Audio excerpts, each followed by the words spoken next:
নমস্কার, আমি জয়দীপ চট্টোপাধ্যায়। এই মুহূর্তে এসেছি আমার অত্যন্ত শ্রদ্ধা এবং ভালোবাসার কবি কৃষ্ণা বসুর বাড়িতে। নমস্কার। আসলে কৃষ্ণাদি কি বলবো, এখনো তো পরিস্থিতি সেভাবে স্বাভাবিক হয়নি। হয়তো আমাদের স্বাভাবিক জীবনের ছন্দে ফিরতে আরো কিছুদিন অপেক্ষা করতে হবে।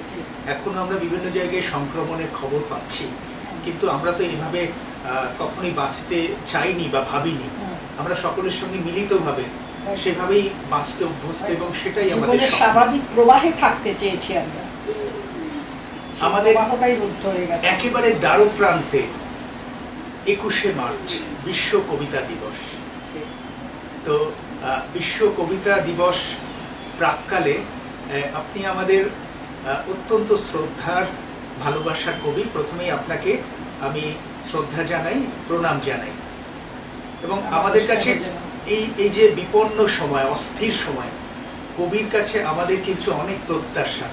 আমরা কবির কাছে কিন্তু একটা উত্তরণের মন্ত্র শুনতে চাই, বাঁচার প্রেরণা পেতে চাই। তো আপনি কবিতাকে কিভাবে দেখেন সে ব্যাপারে যদি কিছু বলেন।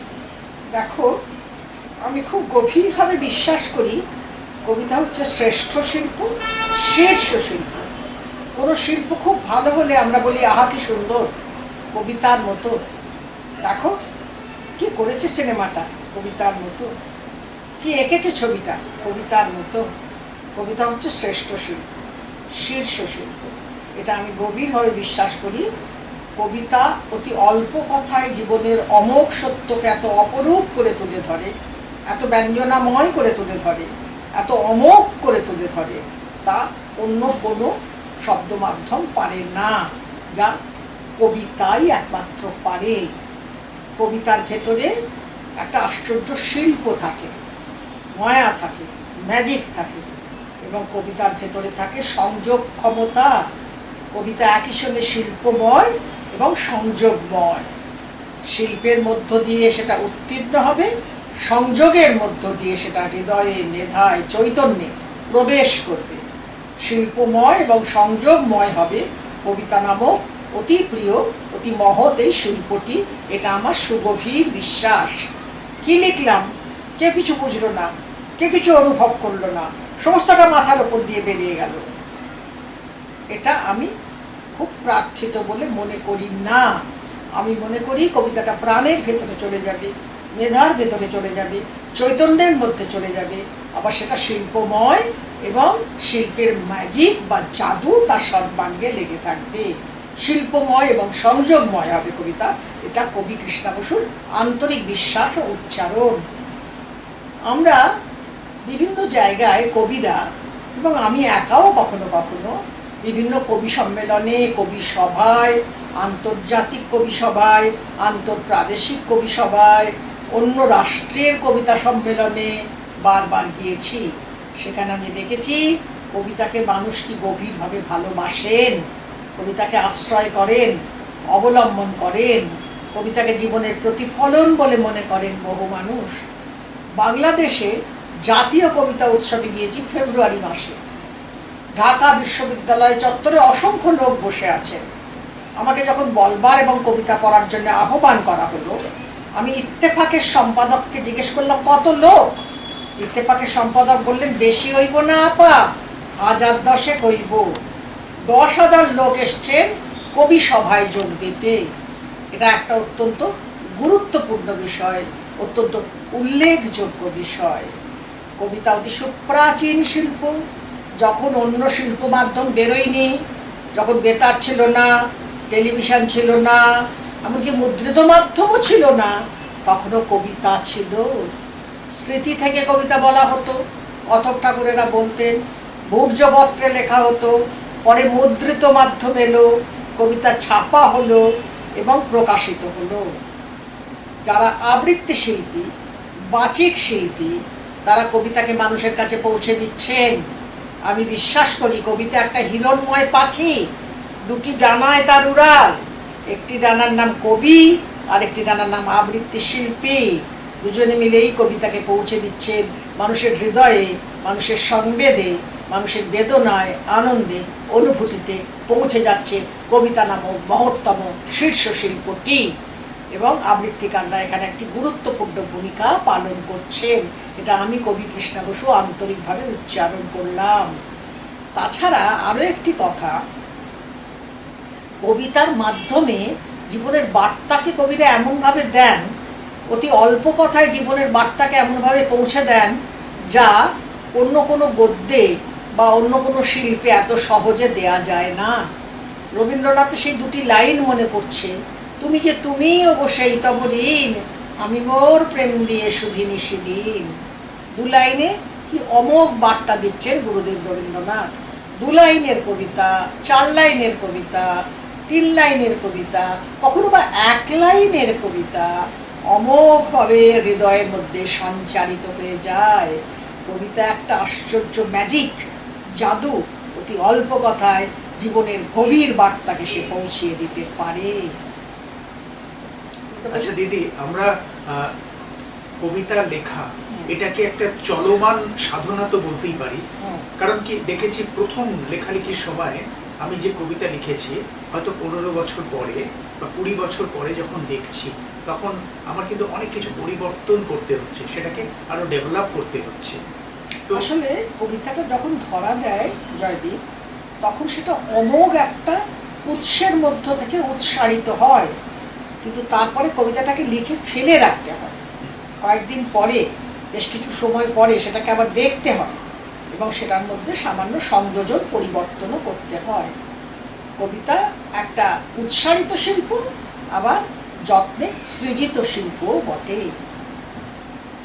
এবং আমার মনে হয় দিদি, নির্মাণগত একটা ব্যাপারও আছে, যে যেটা শতৎসারিতে দিল তারপরে সেটাকে নির্মাণগত ব্যাপারটা আসলে কবিতার প্রথম লাইনটাই, একবার একটা DD7-এ আমার আর গৌরী ঘোষের সাক্ষাৎকার হয়েছিল, সেখানে আমি বলেছিলাম যে কবিতার নির্মাণটা ভেতরের থেকে উৎসারিত হয় সত্য, কিন্তু প্রথম লাইনটাই বলে দেয় কবিতাটা কিভাবে আসছে, কোন ছন্দে আসছে, কোন আঙ্গিকে আসছে, চরণান্তিক মিল থাকবে কি থাকবে না, সবটাই নির্ভর করে কবিতাটার প্রথম লাইনের ওপরে। কবিতাটার প্রথম লাইনটাই হচ্ছে কবিতাটার অমোঘ নিয়তি। এবং আমার মনে হয় দিদি, সেটা হয়তো লেখা যায় না, সেটা চলে আসে। সেটা লেখা যায় না, সেটা চলে আসে। প্রথম লাইনটা উৎসারিত হয়, ভেতরের থেকে প্রেরিত হয়, চলে আসে, এবং কলমের মুখে আমরা তুলে ধরি তাকে, ধরে নেই তাকে। আমরা একটা কথা দিদি প্রায় বলি যে কবিতা যেরকম সমকালকে ছুঁয়ে থাকবে, আমি যে সময়ের মধ্যে বেড়ে উঠছি, আমার যাপন, এবং সেই কবিতাই কিন্তু একটা সময় অনন্তকালের একটা আবহমানের একটা ইঙ্গিত। কবিতা যেমন সমকালকে ধরে, বর্তমানকে ধরে, তেমনি অনন্তের দিকে তার হাতকে প্রসারিত করে দেয়। কবিতার মধ্য দিয়ে বর্তমানের সত্য যেমন উচ্চারিত হয়, চিরকালীনতার সত্য তার মধ্যে অভিব্যঞ্জিত হয়। সমকাল এবং চিরকাল দুই ধরা পড়ে অমোঘ সুন্দর কবিতার মধ্যে। কবিতা দিবসের দ্বার প্রান্তে দাঁড়িয়ে আছি আমরা। 1999 সালে রাষ্ট্রসংঘ 21শে মার্চকে বিশ্ব কবিতা দিবস রূপে ঘোষণা করেছেন। 15ই অক্টোবর বিশ্ব কবিতা দিবস বলে ইউরোপ আমেরিকায় পালিত হতো এক সময়ে, মহাকবি ভার্জিলের জন্মদিন, কিন্তু এখন 21শে মার্চ বিশ্ব কবিতা দিবস রূপে স্বীকৃত এবং অভিনন্দিত হয়েছে রাষ্ট্রসংঘের দ্বারা 1999 খ্রিস্টাব্দ থেকে। আমরা 21শে মার্চ বিশ্ব কবিতা দিবস পালন করি, কবিতাকে উন্নিশ জানাই, কবিতাকে হৃদয়ে ধারণ করি, কবিতাকে চৈতন্যে গ্রহণ করি, এবং কবিতা চিন্তা চেতনা অনুভূতির মধ্য দিয়ে উৎসারিত হয়ে আশ্চর্য ম্যাজিকের মতো আমাদের মনকে ছুঁয়ে যায়, আমাদের প্রাণকে ছুঁয়ে যায়, এবং ভালো কবিতা পড়বার পরে তার রেশ বা অনুরণন থেকে যায়। কবিতাটি পড়েছি হয়তো 8 তারিখে, 18 তারিখে সেই কবিতাটার কথা মনে হচ্ছে, তার কারণ তার রেশটা রয়ে গেছে মনের ভেতরে। কবিতার একটি জরুরি জিনিস, গুরুত্বপূর্ণ জিনিস, কবিতার ব্যঞ্জনা। যে কবিতাটি উচ্চারিত হলো তার মধ্যে যে ব্যঞ্জনা, দোতনা রয়েছে, সেটা মনকে ছুঁয়ে যায় এবং বারবার ফিরে ফিরে আসে। সময় আমরা ছোট পত্র পত্রিকা, যেটাকে আমরা লিটল ম্যাগাজিন বলতে অভ্যস্ত, তার মাধ্যমে আমরা লেখালেখি শুরু করেছিলাম। কিন্তু এখন প্রযুক্তিগত একটা বিরাট বিস্ফার ঘটেছে। এখন প্রযুক্তির জন্য পৃথিবীটা এখন ভুবন গ্রাম, গ্লোবাল ভিলেজ। তো আমরা এখন যা লেখালেখি করছি সেটা কিন্তু আমরা ফেসবুক বা সামাজিক মাধ্যমের মাধ্যমে সারা পৃথিবীকে ছড়িয়ে দিতে পারছি, অন্তত বাঙালি বিশ্বের কাছে। তো সুতরাং এখন কিন্তু আমাদের অনেক বেশি সতর্ক, সাবধানী এবং নিজের লেখাটি যাতে একটা গুণমান নিয়ে মানুষের কাছে পৌঁছায়, প্রকাশ হয়, হ্যাঁ, সে ব্যাপারে কি আমাদের বেশি সচেতনতা বা দায়বদ্ধতা কি বেশি দেখা যাচ্ছে? অবশ্যই ফেসবুকে আমি যে কবিতাটা পোস্ট করছি সেটা যদি শিল্প হিসেবে উন্নত না হয়, সেটা যদি সংযোগের দিক থেকে যথেষ্ট যোগ্য না হয় এবং তার আঙ্গিকগত দক্ষতা যদি নিখুঁত আর নিপুণ না হয়, তাহলে খুব ভুল করা হবে। সেই জন্যে সেটাকে আঙ্গিকগত দিক থেকে দক্ষ এবং নিপুণ হতে হবে, শিল্পগত মানে অতি উন্নত হতে হবে এবং সংযোগ ক্ষমতায় ঋদ্ধ হতে হবে। কবিতাটি উচ্চারিত হওয়ার পরে, কবিতাটি লিখিত হওয়ার পরে, কবিতাটি ফেসবুকে পোস্ট করার পরে বহু মানুষের কাছে পৌঁছে যাচ্ছে, এ কথা মনে রাখতে হবে। এবং সেটা তো বাচিক শিল্পের ক্ষেত্রেও সমানভাবে প্রযোজ্য। বাচিক শিল্পের ক্ষেত্রেও সমানভাবে যে অ্যালবামগুলো প্রকাশিত হচ্ছে সেটাও নিশ্চয়ই আরো বেশি সতর্কভাবে। হ্যাঁ, আবৃত্তির যে অ্যালবামগুলি প্রকাশিত হচ্ছে, বাচিক শিল্পীরা যে কবিতাকে কণ্ঠে তুলে নিচ্ছেন, মানুষের কাছে পৌঁছে দিচ্ছেন, শত শত মানুষ কবিতা শুনতে আসছেন, তখন এই কাজের মধ্য দিয়ে এর দীর্ঘস্থায়িত্বকে, এর অমোঘতাকে উপলব্ধি করতে হবে এবং সেইভাবে পরিবেশন করতে হবে। গুণমানের দিক থেকে উন্নত হবে, পরিবেশনার দিক থেকে যোগ্যতম হবে এবং হৃদয়ের মধ্যে সঞ্চারিত হয়ে যাবে। আজ দিদি আপনার কাছে এসেছি, আপনার কিছু কবিতা অবশ্যই আপনার কণ্ঠে শুনতে চাই।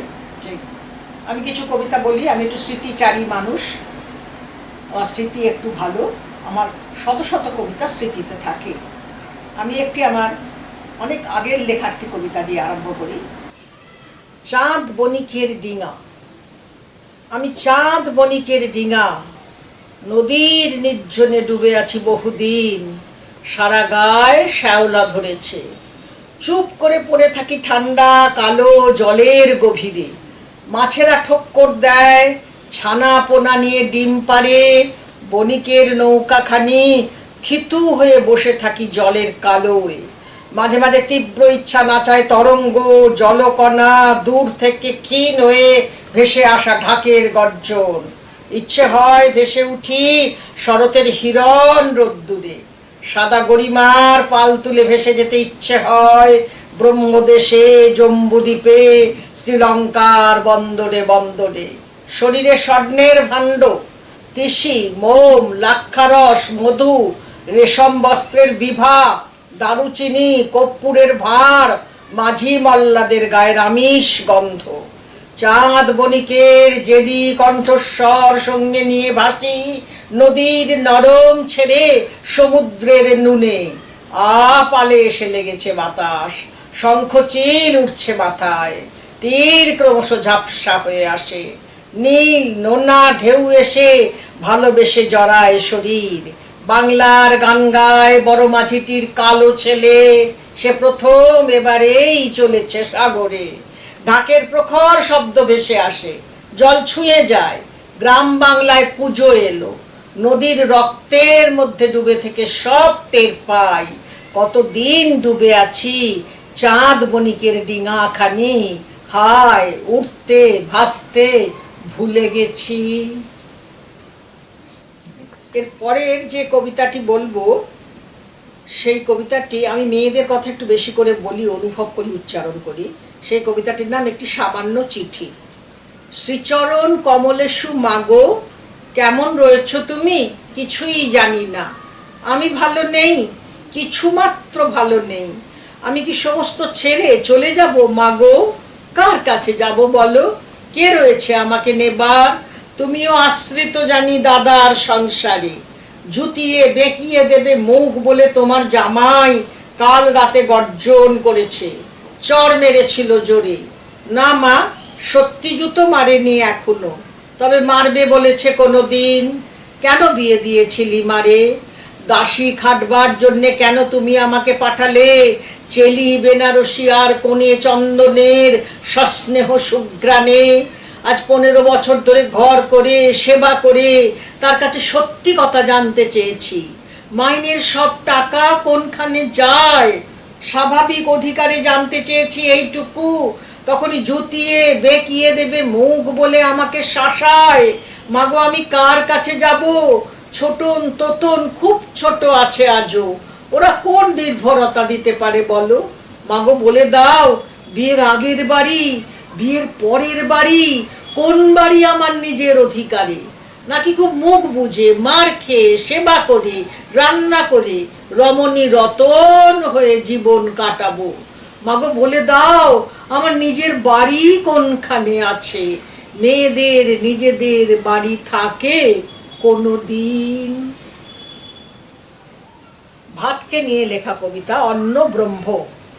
সাদা ভাত, জুঁই ফুল সাদা ভাত ঘরে ঘরে ফুটে ওঠো। ঝাঁঝা খিদের সময় খাক বিধবা মায়ের উপসী ছেলেটি। হাপুস হুপুস খাক ধানের মাটির গন্ধ মাখা চাষা। কলিঙ্গে যে মহানদী প্রবাহের পাশে রুখা সুখা ভুকা গ্রাম আছে, তার গাঁও বুড়াদের মলিন দুচোখ জুড়ে স্বপ্ন নেমে আসে। ঢের দিন পর তাদের শিশুরা আজ ভাতের গন্ধের মিষ্টি মেখে খেলছে উঠোনে। আহা, লক্ষ্মী এসে হেসেছেন কাঁসার থালায়। আহা ভাত, আহা লক্ষ্মী, কে তোমাকে অস্থির চঞ্চলা বলে? শিশুর হাসির মতো ঘরে ঘরে হেসে ওঠো। মাটির শানকিতে আর এনামেল পাত্র জুড়ে স্টিলের তৈজস ভরে পশ্চিলিন থালার ওপর আহা ভাত হেসে ওঠো তুমি। এই দেশ বড় ফাঁকা, প্রতিধ্বনি উঠে আসে এরকম ফাঁকা। তোমার হাসির ধ্বনি প্রতিধ্বনি হয়ে বড়ে দিক রুগ্ন গ্রাম, সামন্ত সভ্যতা আর নগর জীবন। রক্তবীজ সৈন্যের মুদ্রায় হাজারে হাজারে এসো অযুত নিযুত ভাত ডেকে ফেলো তৃতীয় বিশ্বের এই কঙ্কাল শরীর। স্তূপ হয়ে বুফে ডিনারের মতো ভারী হয়ে সেজে ওঠো ক্ষুধার সম্মুখে। মহার্ঘ ব্যঞ্জন নেই, নেই আমিষ প্রস্তাব, সুখের তাম্বুলও নেই শেষে। শুধু খিদে আছে শুভ্র তীব্র নুনের মতন, পাঞ্চালির শাকান্নের মতো তুচ্ছ পবিত্র কিন্তু মহিয়ান ভাত। সেজে ওঠো বসি বসি এদেশের কোলে। এসো ভাত অন্ন ব্রহ্ম, জেগে ওঠো দরিদ্র এ দেশে। আরেকটি কবিতা বলি। মেয়ে মানুষের লাশ, সাঁকোর কিনারে এসে আটকে আছে লাশ। মেয়ে মানুষের লাশ আটকে আছে, বেরুতে পারছে না। তার মুখ ফেরানো রয়েছে সন্তানের দিকে, তার মুখ ফেরানো রয়েছে সংসারের দিকে, তার মুখ ফেরানো রয়েছে পুরুষের দিকে। প্রহারে প্রহারে তাকে পর্যুদস্ত করে গেছে যে পুরুষ, তার মুখ ফেরানো রয়েছে তার দিকে। বোকা অভিমানী আদর কাঙালি মুখ ফেরানো রয়েছে আজও জীবনের দিকে। সাঁকোর কিনারে এসে আটকে আছে লাশ, মেয়ে মানুষের লাশ আটকে আছে, বেরুতে পারছে না। আমি কবি লেখিকা অধ্যাপিকা কৃষ্ণা বসু, সাহিত্য প্রাণ মানবী, এবং আমাদের সাহিত্য ভুবনে যারা নবাগত, যারা তরুণতর, যারা আমার পরবর্তী, তাদের প্রতি আমার সস্নেহ হাত সবসময় প্রসারিত। আমরা যখন ছোট ছিলাম, লেখালেখির জগতে এসেছিলাম, তখন আমাদের থেকে বড় যারা, তারা স্নেহময় হাত আমাদের দিকে প্রসারিত করে দিয়েছিলেন। সেই স্নেহময় হাত প্রসারিত করেছিলেন 40-এর দশকের কবি অরুণ মিত্র, সুভাষ মুখোপাধ্যায়, বীরেন্দ্র চট্টোপাধ্যায়, শঙ্খ ঘোষ, সুনীল গঙ্গোপাধ্যায়, শক্তি চট্টোপাধ্যায়, সমরেন্দ্র সেনগুপ্ত, কবিতা সিংহ, নবনীতা দেবসেন প্রভৃতি সবাই। অসংখ্য নাম করা যায়, নাম শেষ করা যাবে না বলে। আমিও সেরকম বিশ্বাস করি, ছোটদের প্রতি আমাদের স্নেহময়, মায়াময় এবং যত্নময় হতে হবে। ছোটরা ভালো লিখবে যারা, তাদের দিকে উৎসাহের পতাকা এগিয়ে দিতে হবে। তাদের সঙ্গে সাহিত্যের পথে পথ চলতে হবে, তাদের সঙ্গে বিনিময় করতে হবে। যেমন আমার একান্ত স্নেহের জয়দীপ চট্টোপাধ্যায়, সে ভালো লিখছে, তার লেখায় একটা জীবনের গভীর বার্তা থাকে, তার লেখায় শিল্পের আন্তরিকতা থাকে, তার লেখা মনকে ছুঁয়ে যায়, তার লেখা পড়বার পরেও বারবার মনে পড়ে, শুনবার পরেও বারবার মনে আসে।